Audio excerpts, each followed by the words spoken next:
sirikande ni ok osebedo katimo maber en ni jok ma waluongo ni investors monego be ni kelo pesa kagine kakele piny kaini mondo watim ang'o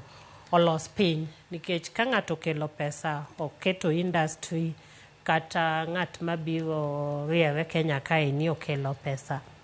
to iyudo ka pesa nendo timo ang'owa itiyo godo e piny kae miyo japiny embe en mare moro mang' noyudi modhi ocham ma ng'ato moro gine michul go dang'o ichul go ushuru onge king'iyo kata kaka nyiche gi medo pesa michulo ang'owa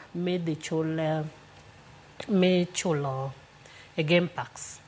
ma mzungu ang' ne oko biro ni boneno ang'owa biro neno lee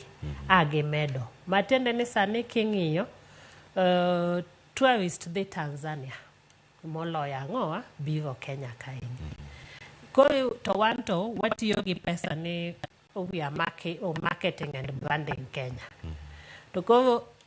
konchiel we atiyo gi pesa ni we are marketing and branding Kenya king'iyo policies moketi kocha chande ok nyal attract ang'owa ok nyal attract tourists yes riembo tourists so matiende ni pesa mwatiyo go ni dhi timo ang'owa dhi lal ok watim ang'o ok wayud returns kuome onego be ni government departments tiyo kanyakla ming'iyo ni policy ni ka nikete unung'iyo ni odhi kelo nwang'o odhi medonu pesa ang'a odhi timo ang'o ang'a odhi timo odhi duoko ma watimo ni piny koso odhi timo ang'o koso odhi medo gope to pod wadhi chulo king'iyo president nowacho ni gidhi chulo Eurobond mbele kapok notimo ang'o kapok ochopo